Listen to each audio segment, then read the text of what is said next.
Hello friends जय जगन्नाथ आमे पूर्वतन क्लास रे आलोचना करथिले कोन बा प्रथम क्लास जोटा बा पूर्वतन क्लास रे एथि कहली तो प्रथम क्लास रे आमे आलोचना करथिले कोन ना उड़िया साहित्य रो ए जो दर्पण बहिटी रहिछि एथरे आमे यूजीसी नेट रो जो सिलेबस देछि ताको आमे आलोचना करथिले तो आज से भली भाबरे आमे एसएसबी रो जो सिलेबस देछि ताको आलोचना मध्य करिबा ठीक अछि। तो फ्रेंड्स आपण माने मध्य जानिचंती मो क्लास रो स्टाइल ही या जे प्रथमे मुझे सूचीपत्र को भलसे आलोचना करे जे आमे जो एग्जाम पे प्रस्तुत होउछनी तार सिलेबस मध्ये एक प्रकार पाई जाउछंती एवं जेहेतु ये बोई रो देछि आमे तारी अनुसार भी देखि नबा जे को विषयटा सेठी देछि सेति पई एटा दिया हेछि ठीक अछि। तो जा भी हो आमे आज एसएसबी रो सिलेबस को टिके आलोचना करि देबा जदि आपण मानकू क्लास टी उपयोगी लागुछि आपण माने मध्ये भलसे देखंतु ठीक अछि। आ गोटे कथा मु आपण मानकू कहि रखिबि जे प्रत्येकटी क्लास चलिबो किंतु समय एवं समय सहित कौन ना किसी क्लास करने कौन विशेष प्रस्तुतिर आवश्यकता रही ठीक अच्छे। तो सब प्रकार है क्लास टी होता सहित विभिन्न क्लास मोर खंडिया रही है पूरा करवा कौन करवा समय अभाव रोचे तो से विशेष भाव में आपड़ टे मन दुख करेंगे बहुत कमेंट भी करुँच मत बहुत भल लगुच बहुत सुंदर भी लगुचे जहाँ भी हो से मो तरफ बहुत बहुत धन्यवाद।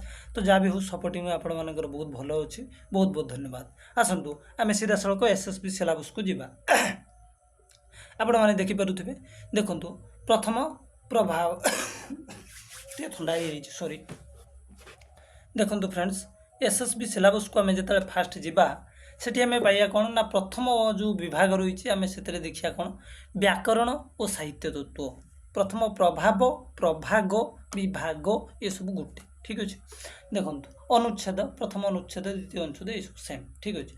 जहाँ भी हो आम देखिले कौन ना आम जो प्रथम यूनिट की जीवा प्रथम यूनिट आम कौन देखते पाइबा ना प्रथम आम व्याकरण देखा और साहित्य तत्व व्याकरण सहित साहित्य तत्व कौन व्याकरण देखिए ना व्याकरण आम ओडिया वर्णमाला स्वर व्यंजन वर्गीय अवर्गीय अजगबाह अतिरिक्त चिन्ह कार फला एगुड़िक मो यूट्यूब रे क्लास सरी आपण मैंने देखने द्वितीय रहा ओडिया शब्द भंडार तत्सम तद्भव देशज वैदेशिक जोटा कि यूजीसी नेट सिलेबस आपण मानक कही शब्द गठन जमी कृदंत तद्धित संधि समास एकपदीकरण इत्यादि तापर आम देखा कारक विभक्ति प्रयोग तापर वाक्यर देखिया लक्षण प्रकार रूपांतर केते प्रकार वाक्य तार लक्षण कौन तार रूप कौन प्रकार कौन तापर आम रूढ़ी की जे देखिया जो विभिन्न प्रकार रूढ़ी रही तापर आम देखिया कौन साहित्य तत्व जमीक कौन रस रीति ध्वनि वक्रोक्ति इत्यादि रस रीति गुण इत्यादि तापर आम देखिया सर क्लासिसिजम रोमांटिसिजम वास्तववाद से भाई अलंकार आम देखिया कौन अलंकार अनुप्रास जमक श्लेष उपमा उत्प्रेक्ष विभावना इत्यादि की आम देखा ठीक अच्छे।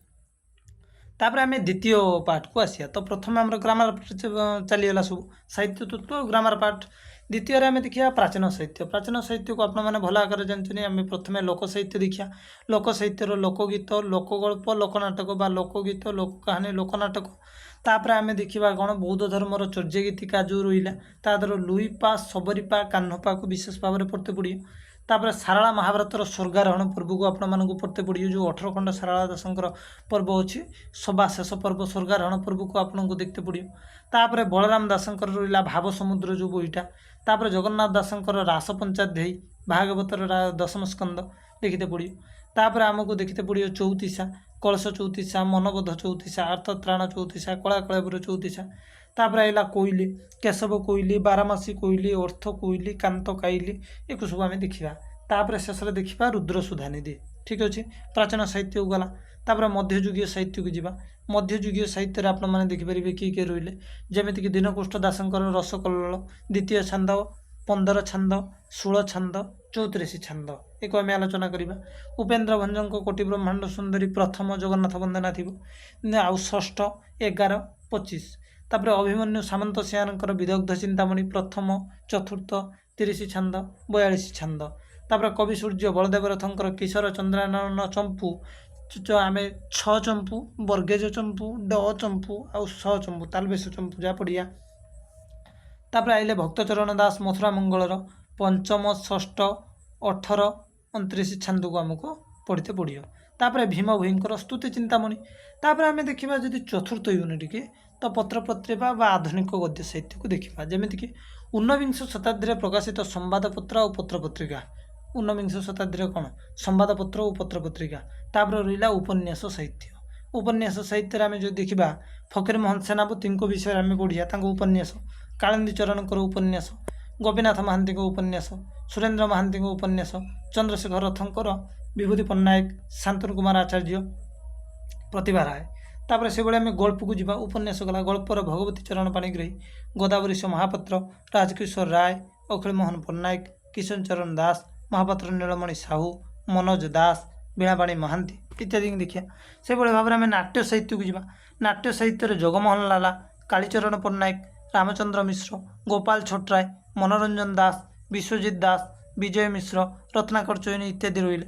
ତାପରେ ଆମେ ଆତ୍ମଜୀବନୀକି ଯିବା। ଆତ୍ମଜୀବନୀର କିଏ କିଏ ମଧ୍ୟ ରହିଲେ? ଗୋଦାବରୀଶ ମିଶ୍ର, ଅର୍ଦ୍ଧ ଶତାବ୍ଦୀର, ମାନେ ଆତ୍ମଜୀବନୀ କାହାର ଦେଖ, ଅର୍ଦ୍ଧ ଶତାବ୍ଦୀରେ ଓଡ଼ିଶା ଓ ତହିନ ମସ୍ତାନ, ଗୋଦାବରୀଶ ମିଶ୍ର।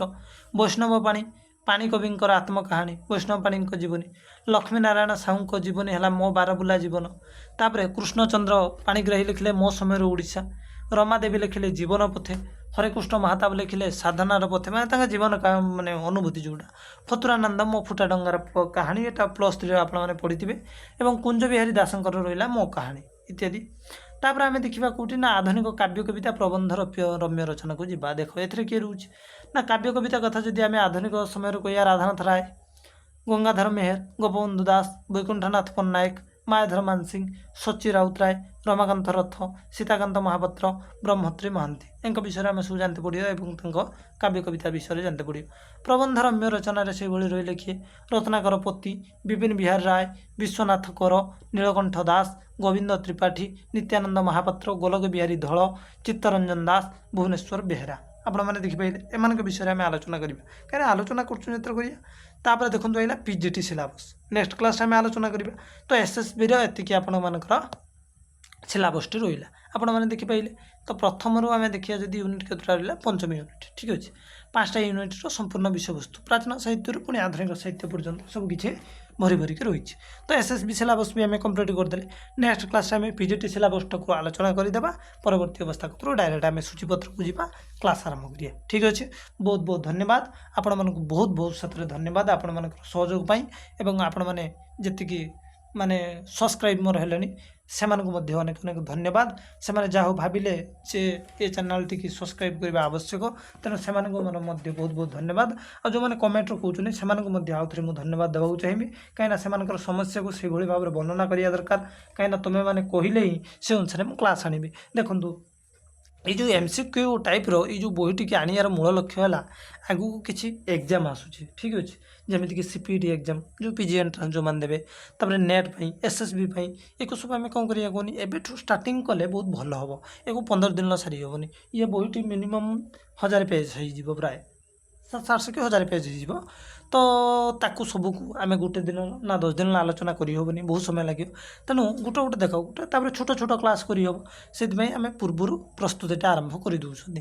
ଏବେଠୁ ପ୍ରସ୍ତୁତି ହେଲେ ଆପଣମାନଙ୍କ ସହିତ ସବୁ ଚାଲିବ, ଲଙ୍ଗ୍ କ୍ଲାସ୍ ବି ଚାଲିବ, ସର୍ଟ ଚାଲିବ।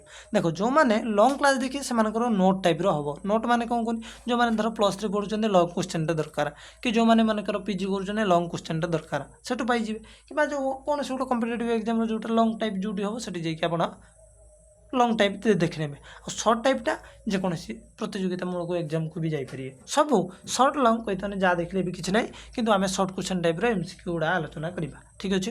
ବହୁତ ଧନ୍ୟବାଦ, ବହୁତ ଧନ୍ୟବାଦ।